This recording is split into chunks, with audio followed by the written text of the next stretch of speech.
আমাদের নবী রাসূল সাহেব উনি তো আসলে মানে মেয়েদের প্রতি উনার অনেক লোভ ছিল, ধরেই দিলাম অনেক লোভ ছিল, অনেক আকর্ষণ ছিল। বা অন্তপক্ষে ২-১ জন মেয়ের প্রতি উনার ভালোবাসা ছিল। অথবা উনার স্ত্রী ১ম স্ত্রী খাদিজার প্রতি উনার ভালোবাসা ছিল। আর কোন স্ত্রী নাই, কোন দাসী নাই, কোন কিছু নাই। কিন্তু আমার যে একজন ভালোবাসার মানুষ পরকালে যখন জান্নাতে যাওয়া হবে, তখন মানে আমি তাকে রেখে, আমি তাকে নিয়েই তো আবার পরকালে আমি থাকবো। আমি জান্নাতে তো আমার শুধু তাকেই দরকার, আর কাউকে দরকার নাই।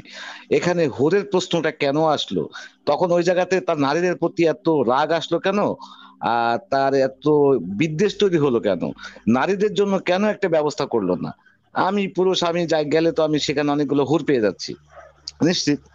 তাহলে ওই খাদিজা কি দোষ করলো? ওর জন্য তাহলে ৭২ টা থাকতে হবে। ভাই এই ব্যাপারে যদি কিছু বলতেন।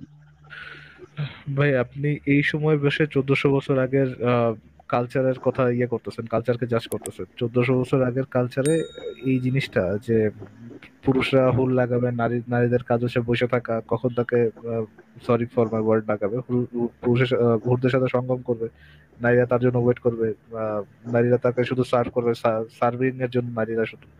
এই জিনিসটা তখনকার সময়ের একটা সাধারণ মেন্টালিটি।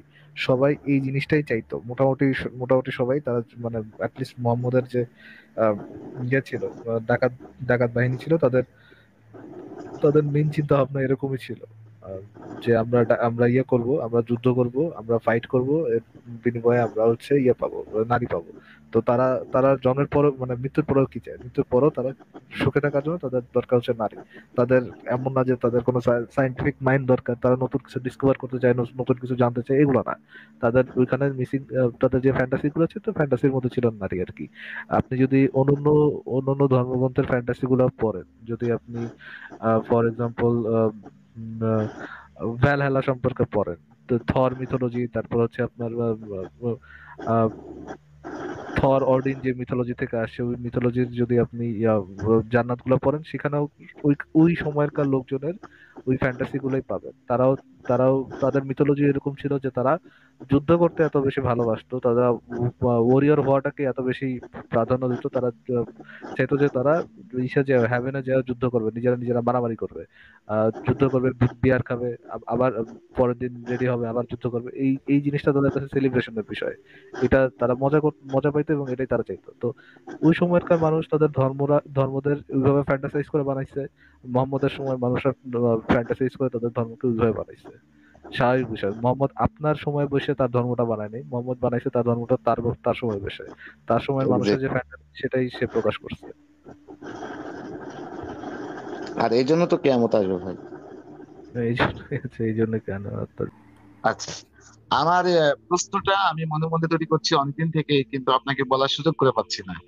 আমাদের মহানবী সাল্লাল্লাহু আলাইহি সাল্লাম ইনি এই যে কোরআন শরীফের এতগুলো ব্যাপার, এতগুলো সূরা, এতগুলো আয়াত, আহ, এবং এত বড় একটা খণ্ড, সেটা উনি আবিষ্কার করলেন। তারপরে যে অনেকগুলো হাদিস উনি আবিষ্কার করলেন। তো আমি ভাবছি যে ধরে নিলাম ওনার একটু লেখাপড়া আছে বা লেখাপড়া জানে, তো ওনার এত ছন্দ তৈরি করার সুযোগটা বা সক্ষমতাটা হলো, সেটা তার মেধার কি সক্ষমতার জায়গা থেকে হয়েছে, যদি আপনি আপনার জায়গা থেকে বলতেন আমাকে একটু। আপনি কি মহাকবি হোমারের নাম শুনেছেন? জি, আপনার আপনার এই লাইভে শুনেছি। মহাকবি হোমার তো একজন অন্ধ কবি ছিলেন, তাই না? জন্মান্ধ ছিলেন, তাই না? জি জি জি। তিনি দুইটা মহাকাব্য লিখে গেছেন। মহাকাব্যের সাইজ কিরকম হয়, আপনি কি কখনো পড়েছেন? ইলিয়াড ওডিসি পড়েছেন? জি না ভাই। ইলিয়াড ওডিসি পড়েন? ইলিয়াড ওডিসির ভিতরে ক্যারেক্টারের সংখ্যা কি পরিমাণে হইতে পারে আপনার কোনো কি ধারণা আছে? কিছু দেখছেন আপনি কখনো? মানে সিনেমা, না ভাই নাটক না। এগুলোতে দেখেছেন? না, ওইগুলো আবার দেখার সুযোগ হয় নাই ভাই কখনো। আচ্ছা, মানে মহাকাব্য তো বিরাট হয়, হ্যাঁ, বিরাট উপন্যাস যেগুলো হয়, হাজার হাজার ক্যারেক্টার থাকে সেগুলোর ভিতরে, এবং ক্যারেক্টারগুলোর প্রত্যেকের বর্ণনা টর্ণনা থাকে, অনেক কিছু থাকে, অনেক কাহিনী থাকে। তো মহাকবি হোমার যদি একটা লিখতে পারে, তাহলে একজন আরেকজন কেন আরেকটা 2-3টা গ্রন্থ লিখতে পারবে না? কিন্তু মজার ব্যাপার হচ্ছে যে কোরআন নামক যে গ্রন্থটা, সেই গ্রন্থটা তো মোহাম্মদ লেখে নাই। আপনাকে কে বললো যে কোরআন এবং হাদিস মোহাম্মদ লিখেছে? না, ওনার রেফারেন্স দিয়েই তো যারাই হোক পরবর্তীতে মনে করেন যে যে হযরত ওমর না হযরত আলী যেন লিখছে, তাই তো নাকি? এই যে কোরআনটা লিখেছে তো হযরত ওসমানের সময় লিখিত, মানে হ্যাঁ, পুস্তক ওসমান আকারে শোনো, ছাপা হয়েছে। জি জি জি। তাহলে তাহলে তো সে আসলে লেখে নাই, সে তো আসলে মুখে মুখে কিছু কথা বলেছে, সেগুলাকে পরে অন্য তৃতীয় পক্ষ আরো কিছু লোকজন মিলে মুখস্থ করে রেখেছে, তারা গিয়ে সেটা বলছে। এখন এইটা তো শিওর হওয়ার উপায় নাই যে এই কথাগুলাই মোহাম্মদ বলছিল নাকি অন্য কিছু বলছিল। এটা তো বিভিন্ন জন বিভিন্ন জায়গা থেকে কাগজে টাগজে টুকরা টুকরা নিয়ে আসছে, ওইখানে যা লেখা ছিল সেটা এখনকার সময় কোরআন হিসেবে আমরা পড়ি। কিন্তু সেটা সেই সব টুকরা যে ঠিক মোহাম্মদই বলে গেছিল, এটা তো আমরা নিশ্চিত হতে পারি না, তাই না? তাই তো ভাই, সেটাই তো আছে ভাই। এবং আমাকে সেই কি সময় কোনোভাবে ভাই, আমাকে একটু শিওর করেন যে আমাকে কি কোনোভাবে দেখা যাচ্ছে ভাই? না, দেখা যাচ্ছে না। আসিফ ভাই, আপনি কি আমাকে বুঝতে পারছেন? নাম আমি বলবেন বোধহয় আপনার নাকি? গলাটা চেনা চেনা লাগতেছে আমার। জি ভাই, আমি আপনার সাথে কিন্তু মাত্র 2 দিন জয়েন হয়েছে, অনেক আগে কিন্তু। তারপরে এদিকে প্রায় 2-3 বছর ধরে কন্টিনিউয়াসলি আমি আপনার লাইভে থাকি। মানে লাইভে আমি আর মানে ইন হওয়ার চেষ্টা করি না, কিন্তু শুনি। আর আমাকে শিওর করেন তো ভাই, যে আমি যে ইউটিউব থেকে দেখি বা আমার যে আইডি থেকে দেখি, আসলে আমাকে আইডেন্টিফাই করার কি কোনো সুযোগ আছে কিনা? না না, আপনাকে আইডেন্টিফাই করার কোনো সুযোগ নেই। ওকে, তাহলে আমি মোটামুটি সেফ ভাবতে পারি। হ্যাঁ, সেভ ভাবতে পারেন আপনি, মানে আসিফ ভাই, যেই আসিফ। একটা আইডি থেকে আপনি আপনি একটা আইডি থেকে আপনি এখানে অথেন্টিকেট করে আসছেন, আপনি আবার এইভাবে কোনো মুমিনের লাইভে যুক্ত হয় না, তাহলে আপনি যে আইডি থেকে অথেন্টিকেট করে আসছেন সেই আইডিটা মুমিনরা দেখতে পারবে আর কি। না না, আমি কোনো কোনো মমিনের লাইভে আমি যুক্ত হই না, কখনোই হই না। আচ্ছা, হুম। আ- তাহলে সমস্যা আচ্ছা নেই। ভাই, আসিফ ভাই, আসিফ ভাই, আমার আমি আবারও আপনার কাছে প্রশ্নে যাচ্ছি ভাইয়া। হ্যাঁ, বলেন। আপনার আগের প্রশ্নের উত্তর তো শেষ হয় নাই আসলে, কারণ হচ্ছে আচ্ছা আচ্ছা, হাদিসের কথা তো অন্য, হাদিস তো আসলে অন্য জিনিস, হাদিস তো আসলে অন্য অনেকজন কে কি শুনছে সেগুলো মিলে মিলে লিখছে।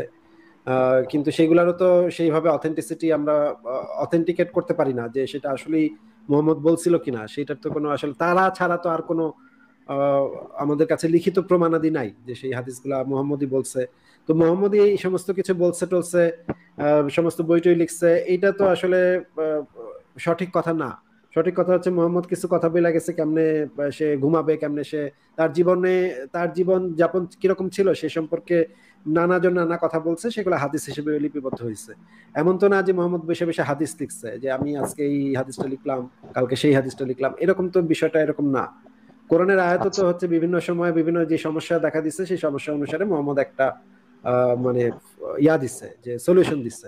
সেই সলিউশন গুলা সে আল্লাহর নামে আনছে। এখন সেই সলিউশন গুলাকে কোরআন হিসেবে মুসলমানরা এখনো পড়ে। এখন সেইগুলা তো মোহাম্মদ লিখছে এরকম তো আমরা বলতে পারি না। জি জি।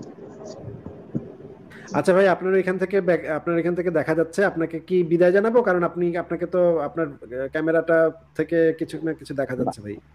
ওই সেটা দেখা যাচ্ছে, আমার রুম দেখা যাচ্ছে। আচ্ছা, তাহলে কিন্তু দ্রুত আপনি বলে ফেলেন, আপনার আলোচনাটা দ্রুত শেষ করে ফেলেন তাড়াতাড়ি। হ্যাঁ, আমাদের যে মেরাজ মেরাজ নিয়ে একটু প্রশ্ন ভাইয়া। মানে ওনার এই গল্পটা কে দিয়েছে? তাহলে মেরাজের গল্পটা যেটা আমরা শুনতে পাই বা আমরা যেটা বুঝি, এই গল্পটা কোত্থেকে আসছে? মেরাজের যদি গল্পটা মূলত আসছে হচ্ছে গিয়ে আর্দা ভিরাফ নামক, আপনি যদি গুগলে সার্চ করেন আর্দা ভিরাফ, আর the night journey of Arda Viraf, হ্যাঁ, মানে ভিরাফের নাইট জার্নি, এটা লিখে যদি আচ্ছা সার্চ করেন তাহলে আপনি এই মানে প্রাচীন জরাষ্ট্র ধর্মের একটা মানে ধর্মগ্রন্থ পাবেন সেখানে।